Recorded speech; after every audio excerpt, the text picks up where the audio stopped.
The old house had always been eerie, but tonight, as the clock struck midnight, the silence was broken by a faint whisper coming from the walls. Jenny had always been a skeptic when it came to ghosts and paranormal activity. She had recently moved into a 100-year-old house, and though the creaks and groans unsettled her at first, she quickly got used to them. However, tonight was different. Her parents were out of town, and she was home alone for the first time. As she settled into bed, she heard it, the sound of soft whispers echoing through the walls. At first, she dismissed it as her imagination, but the whispers grew louder and more persistent. Fear began to creep in, and she couldn't shake the feeling that she was being watched. She decided to investigate.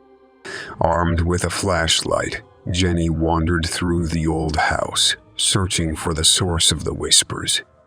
The house seemed different at night, almost alive. The floorboards creaked beneath her feet, and the shadows danced along the walls. As she approached the basement door, the whispers intensified, and a cold breeze brushed against her skin. Trembling, she descended the creaky stairs. In the dim light, she saw a peculiar symbol etched on the wall, and the whispers seemed to emanate from it. As she touched the symbol, the walls began to shake, and the whispers grew into haunting laughter. Panic set in as she realized she had awakened something malevolent. Jenny made a desperate attempt to flee, but the door slammed shut, trapping her in the basement. The walls seemed to close in around her, the laughter becoming deafening. In her desperation, she traced the symbol with her blood, hoping to reverse whatever she had unleashed. But it was too late. The whispers were not from a malevolent entity, but from the spirits of people who had been trapped and left to die in the basement decades ago. They had been waiting for someone to hear their cries and set them free. As Jenny's fear mounts, she must decipher the symbol's meaning while struggling to escape the tightening grip of the basement's walls. The spirit's true intentions remain a mystery until the very end. The whispers become clearer as Jenny recalls the tragic tale of the house's dark past. Years ago, the previous owner, Mr. Cooper, had kept people captive in the basement, using them for sinister experiments. No one knew what became of those people, and the basement had been sealed off since then. But now, the spirits sought justice and freedom.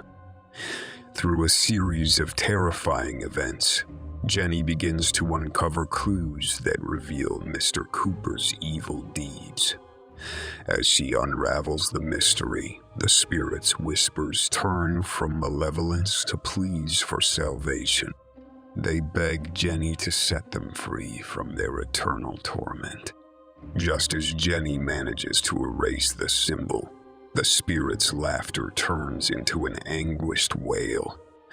The basement walls start to collapse, and the spirits vanish into the darkness, leaving Jenny trapped inside as the house crumbles around her. The ghosts were freed, but their release came at a terrible cost.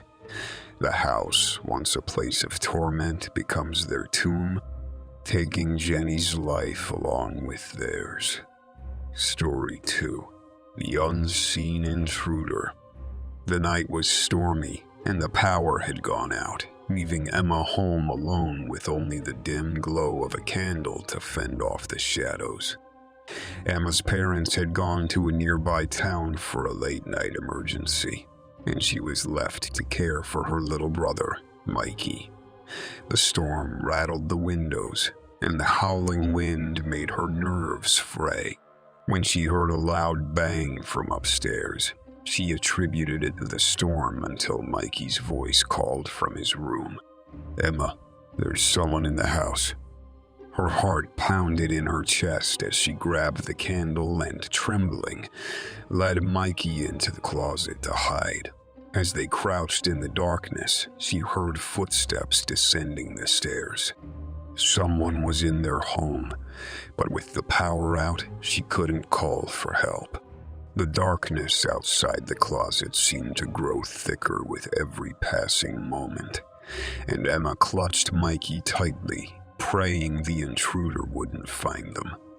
She strained her ears to listen to any sounds, trying to distinguish between the creaks of the old house and the intruder's movements.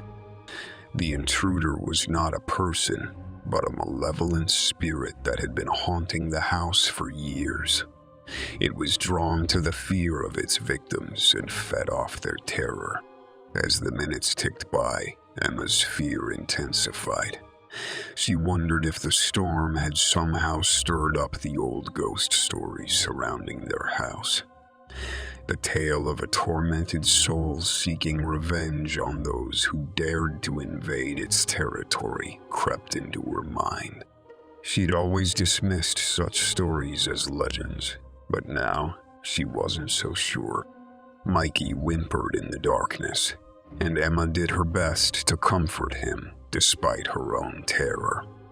She felt a cold breeze pass through the closet, chilling her to the bone.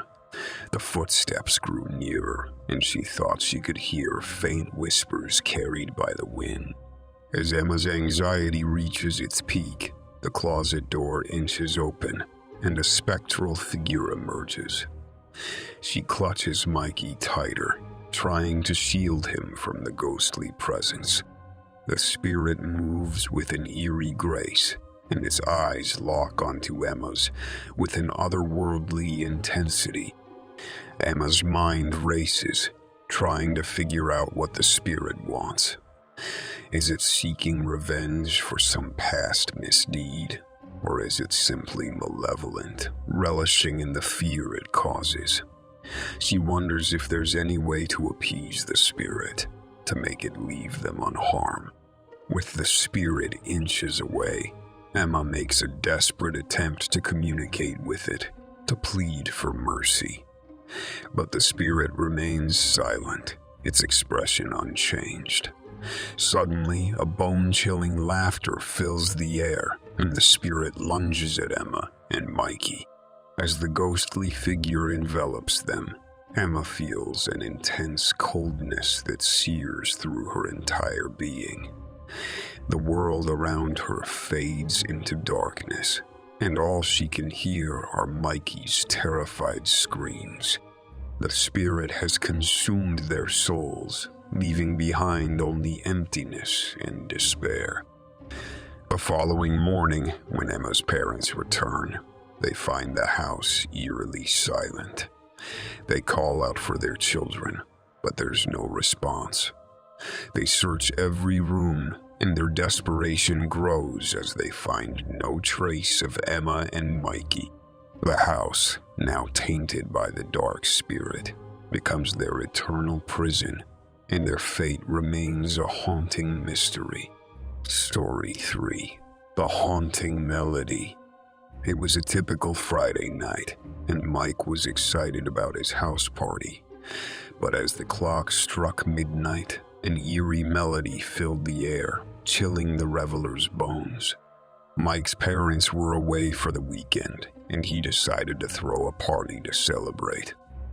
The music blared, and laughter filled the house until an unfamiliar tune disrupted the playlist. The haunting melody echoed through the rooms, making everyone uneasy. Curiosity got the better of Mike, and he followed the sound to the attic. The melody grew louder as he ascended the creaky stairs. Once in the attic, the music seemed to emanate from an old music box in the corner. Its lid opened and closed, as if inviting him to listen closer. The melody had a haunting beauty, and despite feeling an inexplicable sense of dread, Mike found himself drawn to the music box. He examined it closely, noticing strange symbols engraved on its surface.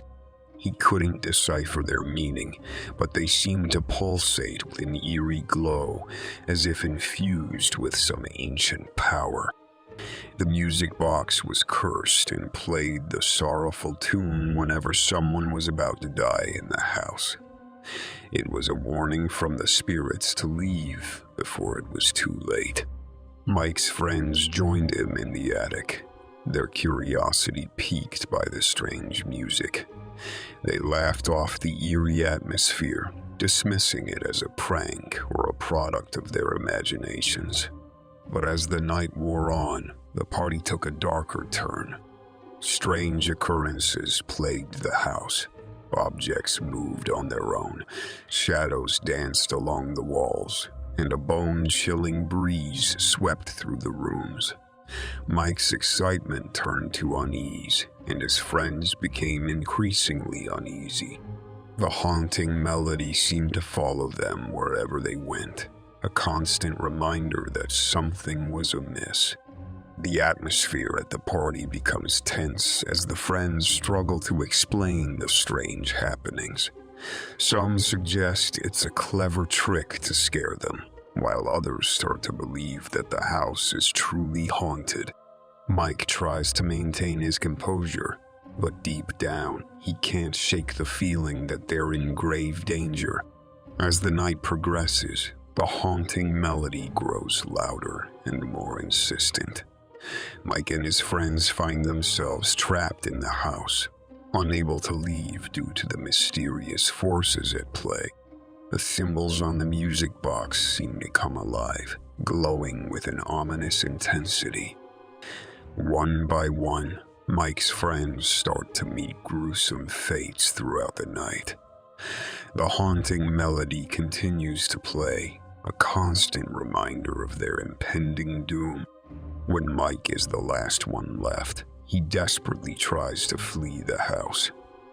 But as he reaches the front door, it slams shut, trapping him inside with the vengeful spirits. The music box's lid suddenly opens wide, and the melody reaches a crescendo. Mike is surrounded by a chilling mist, and ghostly figures appear before him, their eyes filled with malevolence. They are the tormented souls of those who had died in the house before, seeking retribution. In a final act of desperation, Mike tries to destroy the music box, but it's indestructible. The spirits pull him into their ethereal realm, and the music box vanishes along with him. The house falls eerily silent, leaving no trace of the horrific events that unfolded that night.